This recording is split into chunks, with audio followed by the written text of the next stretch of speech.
Hello, and welcome to the How the Light Gets In Festival 2021. I'm your host for this event. My name is Rana Mitter, and today I'll be exploring the arc of life with a very special guest, Ayaan Hirsi Ali.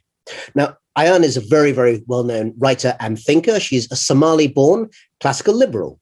She's an advocate for free speech. She's an activist for the right of women and of girls.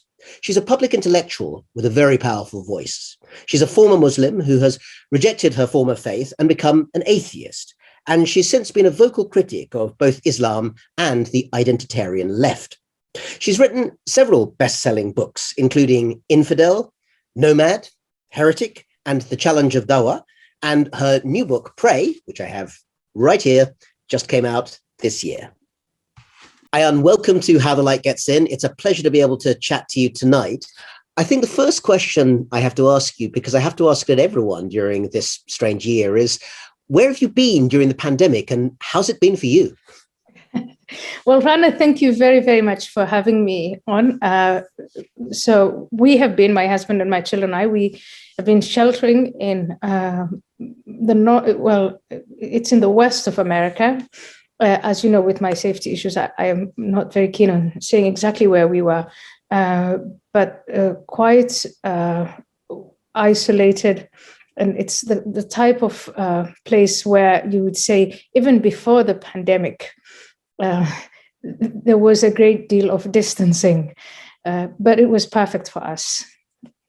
Have you found that being, I mean, as you've said, because of safety issues, and we're going to talk, I'm sure, more about that during our conversation in terms of your personal safety, you perhaps got used to having to be very wary about people around you before the rest of us did for different reasons. But have you found that essentially being enforced into a kind of isolation has been helpful to your work style? Has it been problematic? Has it not changed things that much for you? I think it did change things and did change things quite dramatically. So this started happening in 2002 for me. That's a long time ago. And, I was in my early 30s, was having a great deal of fun going out and socializing. I used to do a lot of outdoors biking and stuff like that. And a lot of it had to stop. So I had to adjust. And at the time, there were a few individuals who were going through that. But now with the pandemic and again, with radical Islamist threats on the rise, more and more people are familiar with that pattern. It's been a change, but I think the main thing is for one to learn to adapt to it psychologically so it doesn't get you down.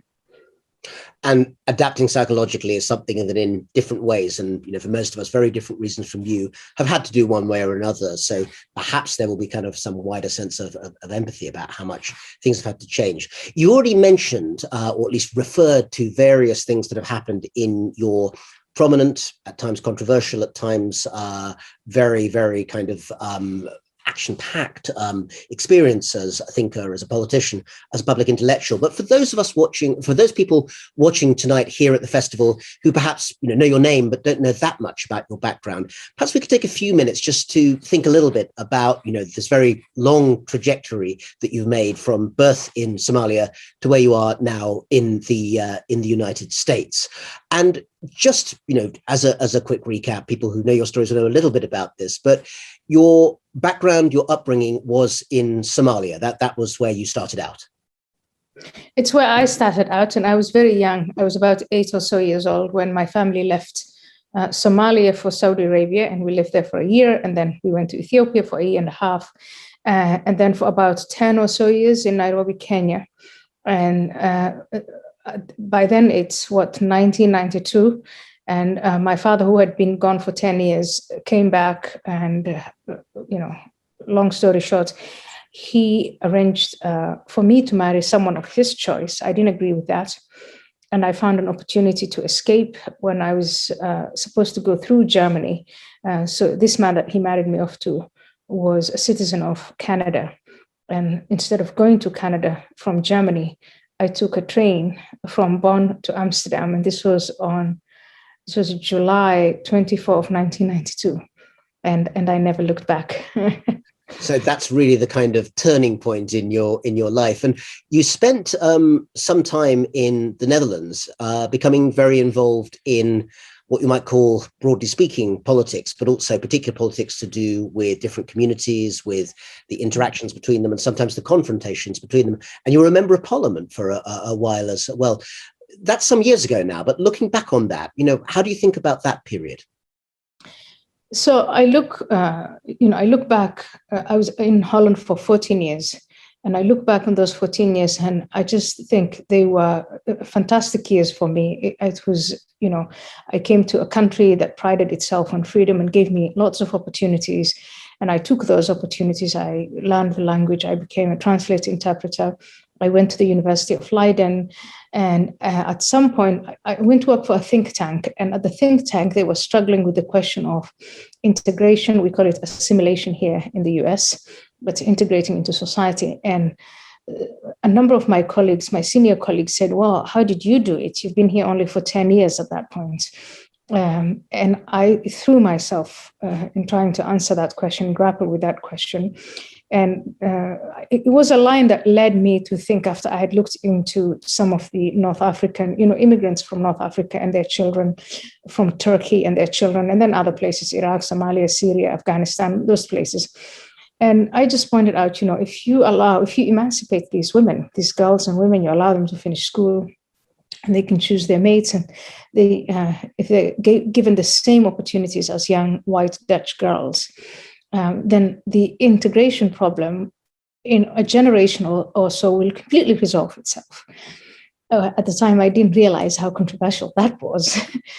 I still think it's a truism, but it's still controversial. So, Ayaan, let me dig a little bit into, how you came into and then articulated those views, because you've already mentioned from your earlier life that you took this very brave and, I should imagine, pretty unusual decision, when this potential forced marriage was being put before you, that, as you say, you pretty much got on a train and didn't come back. So you already clearly had something going on inside you that sent you in that direction even before you got to the Netherlands. And then when you were in the Netherlands, clearly what you saw there hugely influenced your thinking. So, how much of this was there from the start, and how much was developed by your experience once you got to Holland? So I want to say, first of all, it wasn't just, I got on a train and left and never looked back. It was much more complicated than that. Obviously, growing up as a young girl, I had been exposed to, my mother, and the way her life seemed to be falling apart. She never had any control over anything. She couldn't read or write, and that made her dependent on my father. And my father abandoned us. He was gone for 10 years after he had brought my mother to a country that to her was strange. She didn't speak the language. She couldn't rely on her relatives the way she was relying on her relatives in Somalia. That being Saudi Arabia. In Saudi Arabia also, she felt she was quite a stranger there, but at least we had some relatives there. It's a Muslim country, etc. My mother thought she was happy in Saudi Arabia. The rest of us were not. But I mean, there was this whole process. Even my classmates at school, some of them were forced into marriages or went into arranged marriages at about age 15, 16, 17. I saw these young girls become little old women before my very eyes. They gained weight, they had children, I felt that their lives were stunted. And so it was clear to me what I didn't want. I didn't want to be like my mother. I didn't want to be like those classmates. And then, so when I was married off to this man from Canada, I thought, if there's a way I can get out of this, I will. And once I saw that opportunity in Germany, I thought, well, this is my chance. Either do it now or it's never going to happen.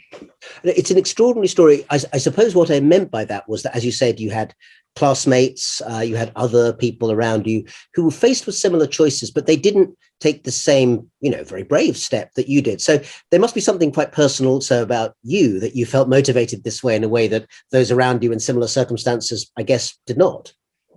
Well, I just also want to say I was really lucky. I was 22 years old when I was married off. Some of those girls were married off at 15 or 16 or 17. So if I had been that young, if I had been a child just like them, I don't think I would have had the strength to leave. I also knew of a number of girls who actually did leave, a number of women who rebelled against their families and said, I'm not going to be married off and I'm not going to do what I'm told. And it ended badly for some of them. And I'm in contact with some of those girls. And when I say badly, I mean, To continue watching this video, click the link in the top left or in the description below, or visit iai.tv for more debates and talks from the world's leading thinkers on today's biggest ideas.